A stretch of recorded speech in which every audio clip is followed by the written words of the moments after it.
I feel like a lot of people don't quite realize that there are strategies to be able to actually function through almost no sleep. I've been wanting to make this video for a really long time. If there's anything that I am an expert in at this point, it is functioning on almost no sleep. This is not a bragging point. Really, really bad for your health to not get enough sleep. So try to get enough sleep as the default. Please do not take my video as like, oh yay, now I can go without sleep. But that is the point of this video, is if you are functioning on almost no sleep, here's how to be able to get by. This is basically my cheat sheet of how I manage to get through the day when I have only had 3-4 hours of sleep, broken up into little pieces, and I'm waking up and I am exhausted. This is how I get through my day. And I would say without caffeine, I would say some days I have a tiny bit of caffeine, and I'm gonna cover that. I wanted to break this down because to me now, living with this for so long, it's common sense, but talking to other people, I realize that most people don't know this. So here we go. This is what's worked for me personally. This is not me like just Googling and pulling tips online. But here's what actually works for me that I don't see other people talking about. Number one thing that I just have to get out there as the very, very first thing, you're gonna have to eat more.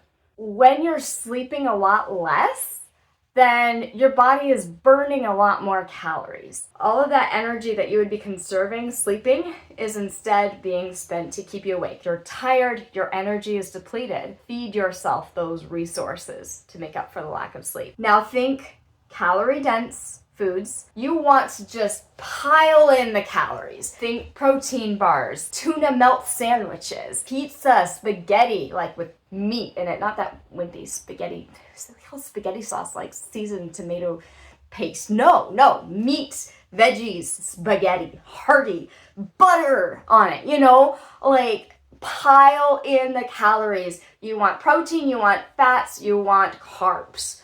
That's what you want. You need vitamins, take a multivitamin. I like a salad, but it takes longer and requires more chewing to get through a salad. If you're gonna do a salad, run the thing over it to chop it up more, just so that you have less effort eating. You're gonna want both full meals. If you're not eating full meals during the day, then none of this is gonna work. This is where energy comes from. Literally, our energy comes from food.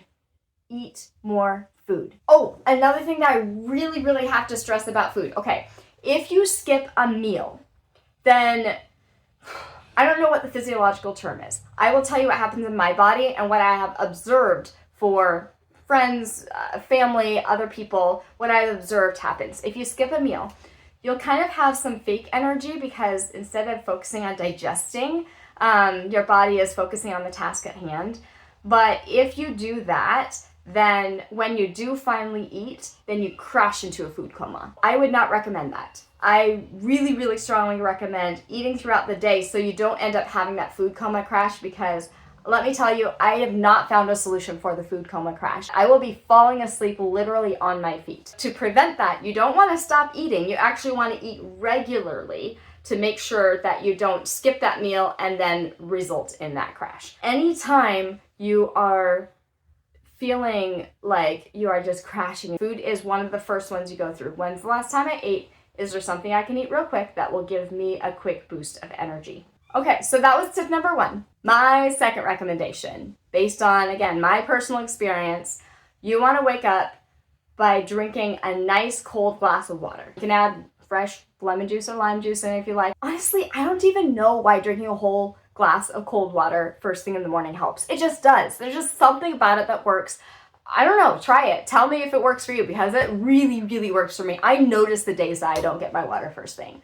Like, I will be a few hours into my day and I'm like, why am I struggling so much? Oh yeah, I didn't get a cold glass of water this morning. Like, that's just how noticeable of a difference it is for me. So that's become part of my set in stone routine. Third recommendation. A lot of times people wake up, they want to scroll their phone, they want to wake up slowly.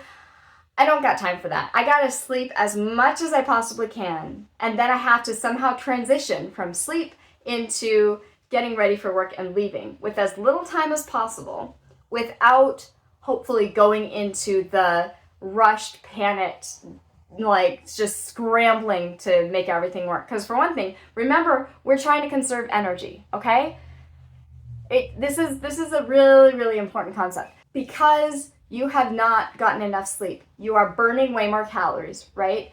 Now, if on top of that, you get this shot of adrenaline, that's going to burn through those precious, precious resources. You're trying to keep those resources. You're trying to keep what little you got. You don't want to, oh crap, I gotta get ready really fast. I like to try to wake up slowly, and scrolling my phone takes too long. I will happily scroll for half an hour. It's just better for me to spend that time sleeping instead of scrolling, honestly. So the best way that I have found personally to wake myself up without adrenaline rush, to gently wake up, stumble, falling over, eyes half open, into a nice hot shower. My alarm goes off. Oh crap, I have to wake up. I'm so tired. How am I gonna do this? Okay, I can do this. I don't know how, but I'm gonna do this. Stumble over to the fridge first. Big drink of water. Okay, let's go to the shower, I guess. I'm not feeling like taking a shower, mind you. This is not, yay, I get to take a shower time. This is, I really want to be sleeping, and I really want to just zone out and scroll my phone to avoid all of these sensations that are very unpleasant of waking up when I don't want to. Now, usually at this point, I am literally needing to hold on to the walls because I am falling over because I am so tired. This is not comfortable. This is not what I recommend, but I just got to get through this. So the shower wakes me up gently, and usually I'm feeling a lot better, especially if I step out of the shower and I take another big swig of that cold water. I am starting to be functional. I am starting to feel a little bit better. Number 4, one thing that I do in the evening that makes a massive difference in the morning is to have things as ready as possible for myself. Now that might seem obvious, but I am choosing to go to bed later in order to have things ready for myself in the morning. That had to be an intentional choice that I played around with. There are some days where I'm just like, I'm just so tired, I'm just gonna collapse. Like, just, I cannot. And I am just going to collapse. Knowing that in the morning, I'm gonna have more work ahead of me to do. And what I have learned is that that is the wrong call like 90% of the time. At night, my brain still has an idea of forward motion of what it wants to do. In the morning, when I'm just getting moving, that's when it's really hard to trying to get my brain to work faster because I gotta leave for work at a certain time. And so trying to do that, again, you're using up those precious resources, your internal resources. You don't want to get into having to scramble mode. You can do it if you absolutely have to, but that's going to make you way more tired, way more tired.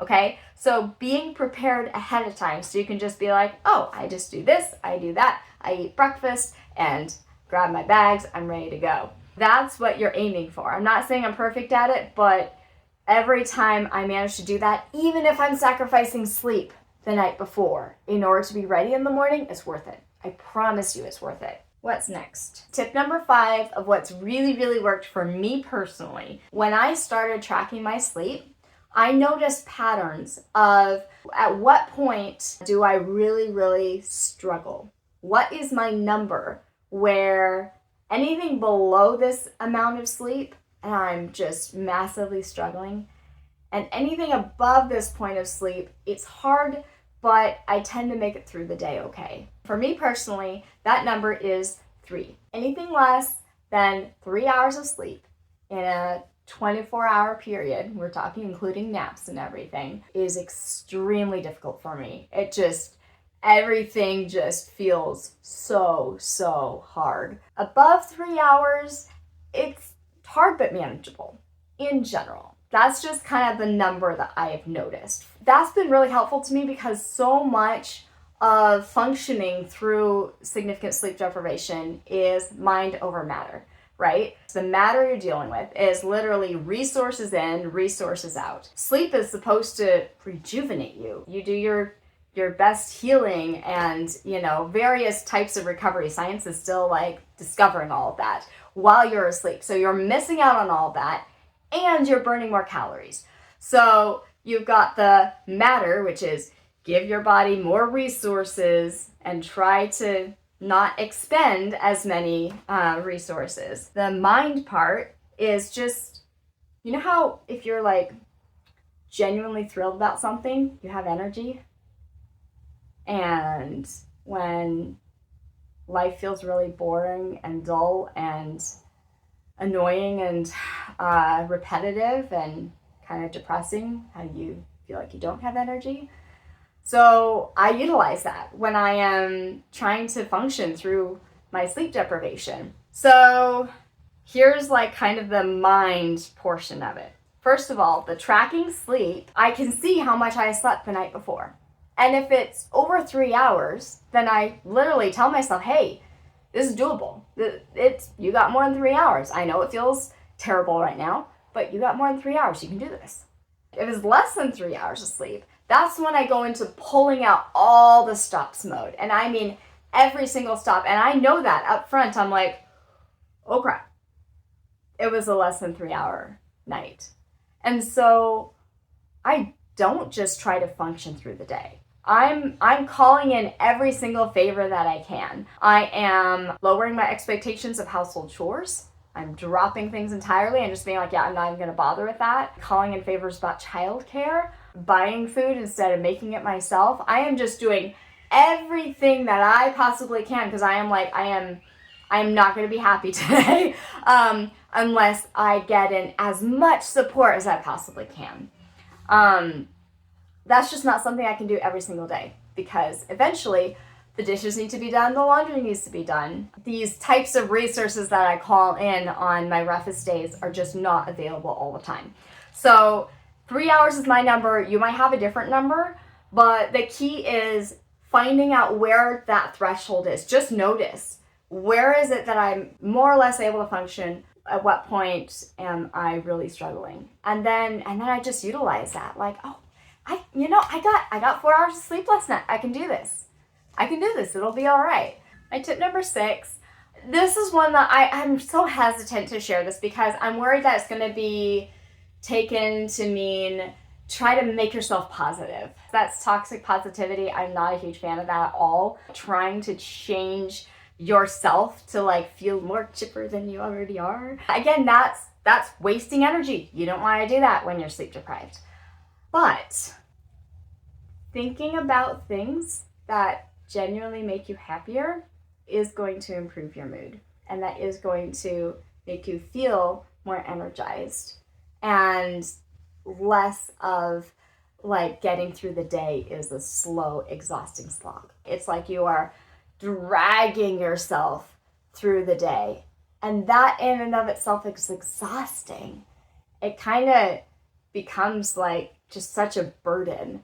You don't invalidate those feelings. Those feelings are allowed to be there. And also, there's cute puppies in the world. You know, my smiling baby, people being kind to each other.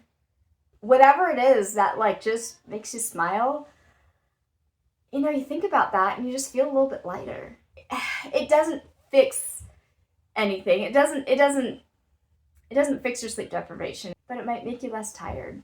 You know how like, okay, imagine like if you're on a really big hike, okay, and you're hiking up this hill and there's trees all around you and the trees are pretty, but you're just exhausted. You've been hiking for a few hours and suddenly there's a clearing in the trees and there's this gorgeous view in front of you and you just stop hiking and you just stand there in awe, enjoying the moment, enjoying the scenery right in front of you that you have hiked to be able to witness.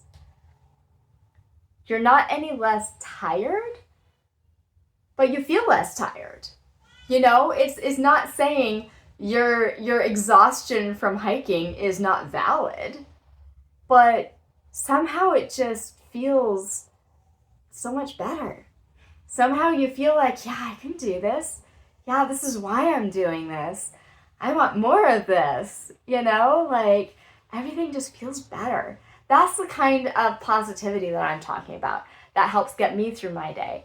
If I am just really feeling it, if I am feeling that heavier, dragging myself through, I need one of those clearing moments where you're just seeing the view and you're just like, yes, this is what life's about. Whatever that is for you. So that's part of the mind over matter. You want to do everything you can with the matter. And there's also this element, how your thoughts impact your energy levels. Okay, number 7. This is going to sound corny unless I kind of share a little bit more to go along with it. Okay, fine. It's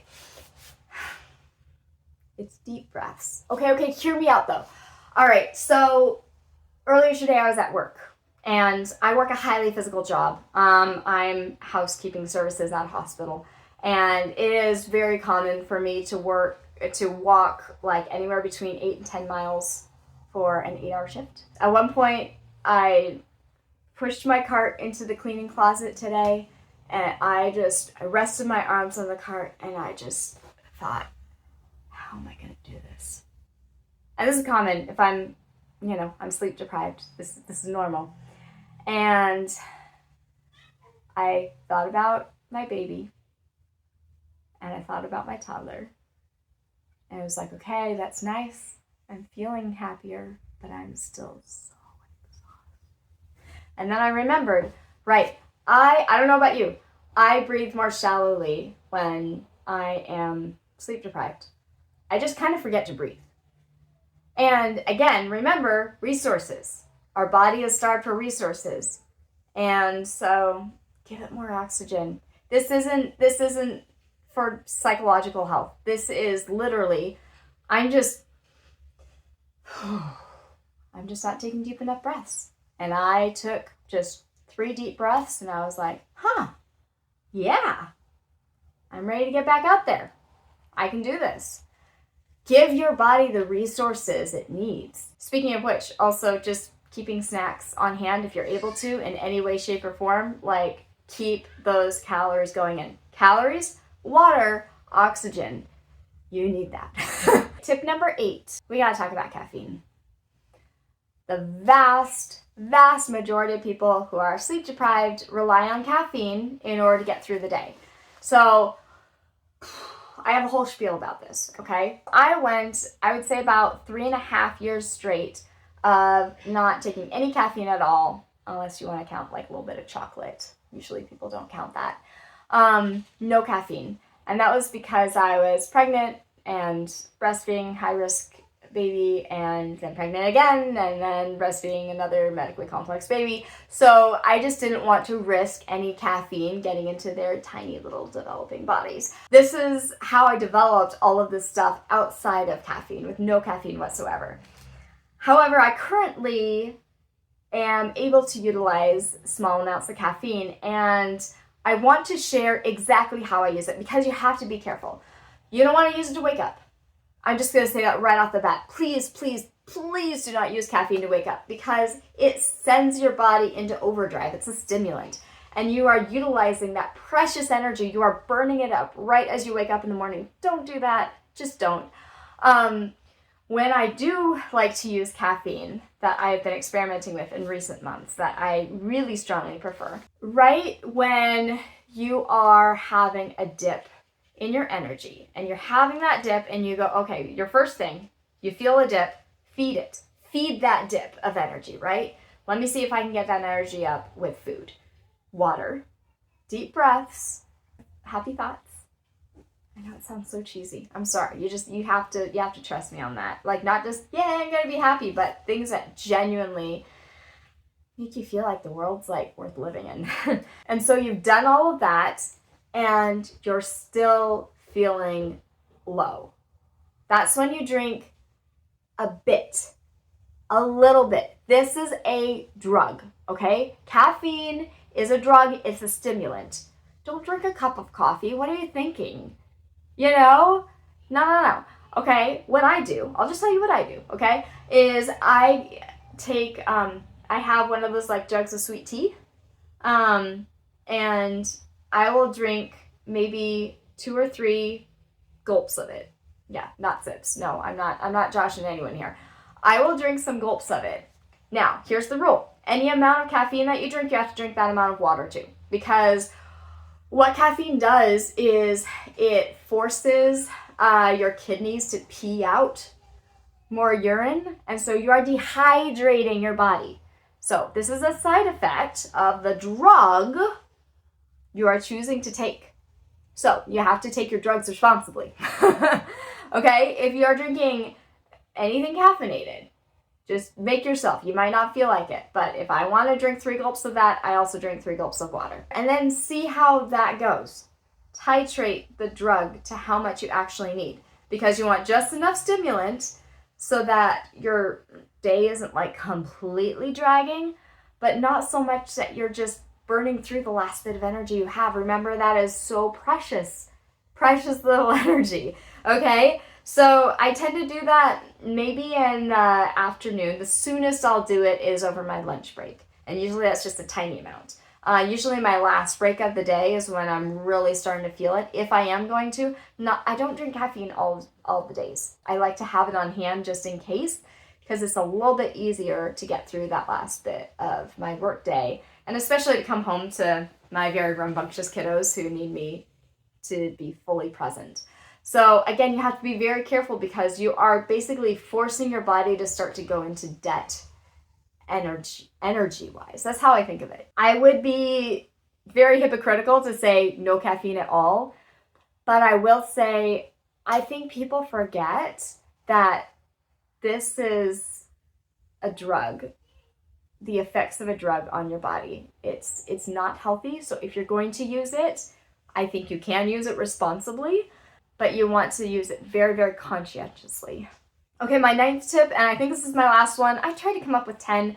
I stopped at 9. This is what I got. I'm not trying to manufacture any bullshit for you guys.